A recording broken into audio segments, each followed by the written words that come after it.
तो स्टूडेंट्स ये एक रेप्लिकेशन फॉर्क का डायग्राम हो गया। ओके, अब आप भी जानते हो जो डीएनए होता है उसका दो एंड होता है, एक 5 प्राइम एंड होता है, तो ये वाला क्या होता है 3 प्राइम एंड होता है, और अगर ये 3 प्राइम एंड होता है तो ये 5 प्राइम एंड होता है, राइट। और एक चीज हमेशा याद रखना, चाहे डीएनए रेप्लिकेशन हो, चाहे डीएनए रेप्लिकेशन हो या फिर ट्रांसक्रिप्शन हो, क्रिप्शन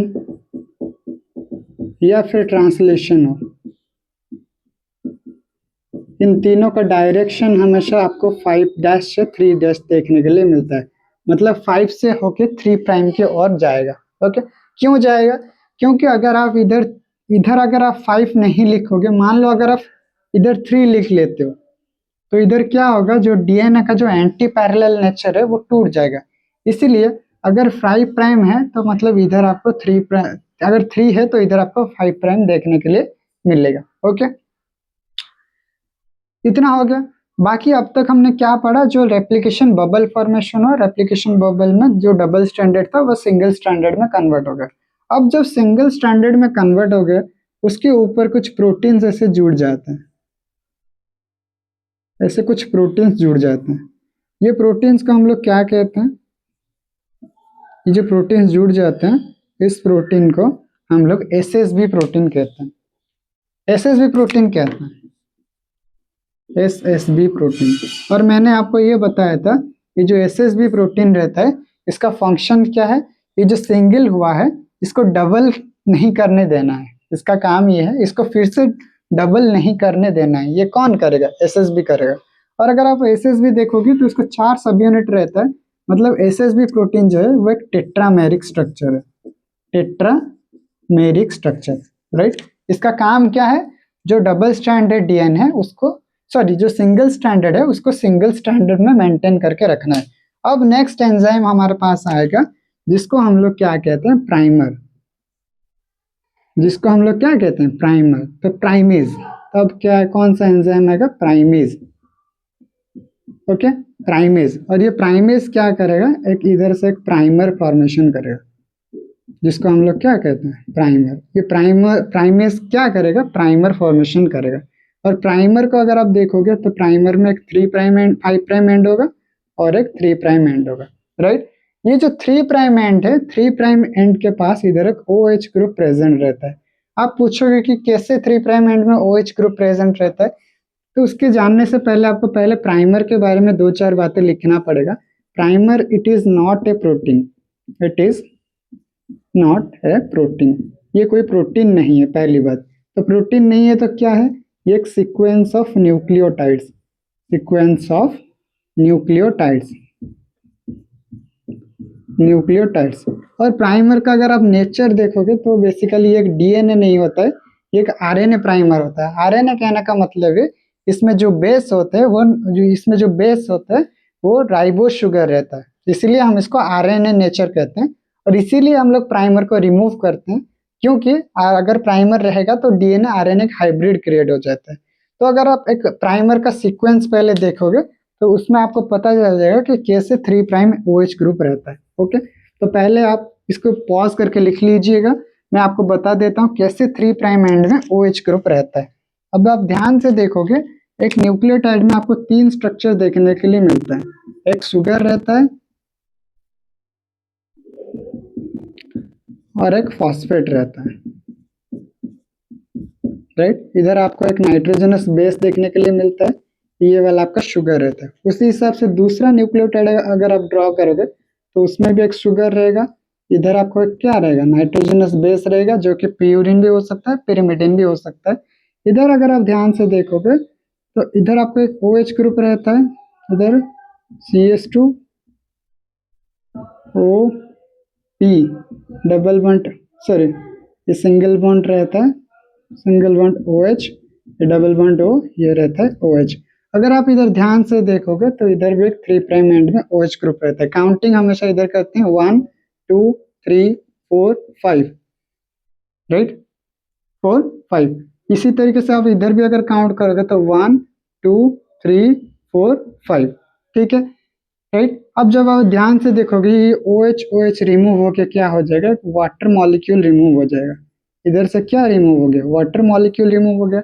मतलब अगर आप ऐसे, इधर आपको 2 न्यूक्लियोटाइड मैंने बनाया है, ये जो प्राइमर रहता है इसमें आपको 20 से 30 न्यूक्लियोटाइड्स देखने के लिए मिलता है, और सबसे लास्ट वाला जो न्यूक्लियोटाइड है उसका फ्री 3' OH ग्रुप रहता है। मतलब अगर आप इधर ध्यान से देखोगे, इधर अगर मल्टीपल ऐसे न्यूक्लियोटाइड्स रहते हैं, बहुत सारे ऐसे न्यूक्लियोटाइड रहते हैं, सबसे लास्ट वाला जो न्यूक्लियोटाइड होगा उसका 3' एंड में क्या होगा, OH ग्रुप होगा, और उसका जो सबसे 5' एंड में उसका क्या होगा, फॉस्फेट ग्रुप प्रेजेंट होगा।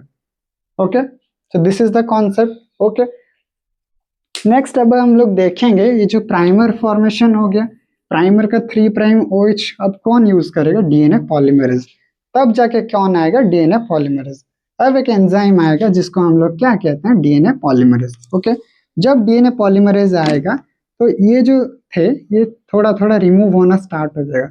रिमूव होना स्टार्ट क्यों होगा, देखो पहले देखो,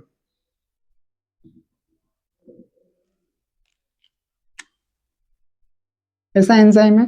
अब आएगा हमारा क्या, जो सबसे मेन इंपॉर्टेंट एंजाइम जिसको हम लोग क्या कहते हैं, डीएनए पॉलीमरेज।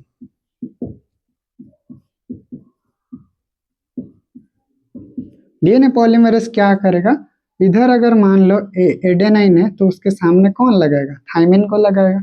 अगर इधर गुआनाइन है तो इधर आपको क्या लगेगा, साइटोसिन को लगाएगा। इधर अगर थाइमिन है तो इधर उसके सामने क्या है, किसको लगाएगा, एडेनाइन को लगाएगा। और लगाने के बाद इसके बीच में इसको ऐसे छोड़ नहीं देगा, इसके बीच में एक बॉन्ड क्रिएट करेगा जिसको हम लोग फोस्फोडाइस्टर बॉन्ड कहते हैं, राइट। तो ये वाला जो बॉन्ड है इसको हम लोग क्या कहते हैं, फॉस्फो डाइएस्टर बॉन्ड।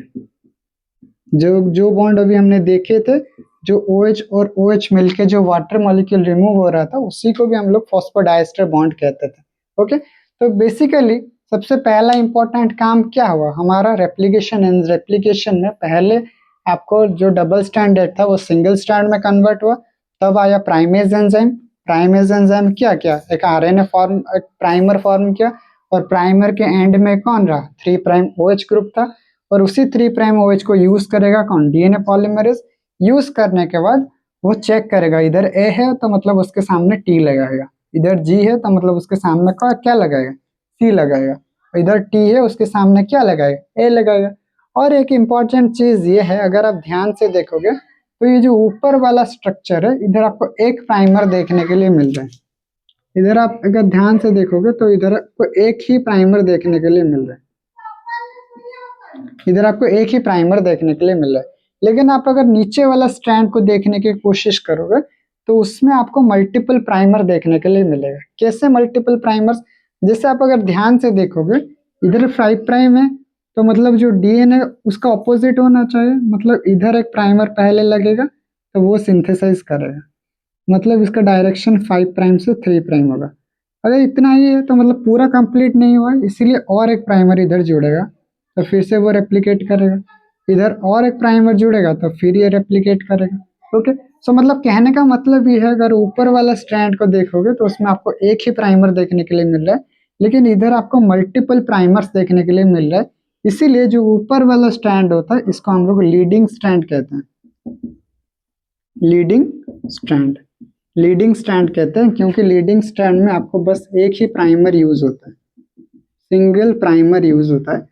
और अगर आप नीचे वाला स्ट्रैंड को देखोगे जिसको हम लोग लैगिंग कहते हैं, लैगिंग मतलब स्टूडेंट्स थोड़ा लेट हो जाना, मतलब ये जितना स्पीड से रेप्लिकेट करेगा ये वाला स्ट्रैंड उतना स्पीड से रेप्लिकेट नहीं कर पाएगा, थोड़ा लैग कर जाएगा, थोड़ा पीछे रह जाएगा, इसीलिए हम इसको लेगिंग स्ट्रैंड कहते हैं। और लेगिंग स्ट्रैंड में अगर आप ध्यान से देखोगे तो लेगिंग स्ट्रैंड में आपको मल्टीपल प्राइमर्स देखने के लिए मिलेंगे, मल्टीपल प्राइमर्स देखने के लिए मिल जाएंगे। ओके, सो इसको पहले आप इतना पॉज करके लिख लो, उसके बाद हम लोग और कुछ पॉइंट्स के बारे में देखने की कोशिश करेंगे।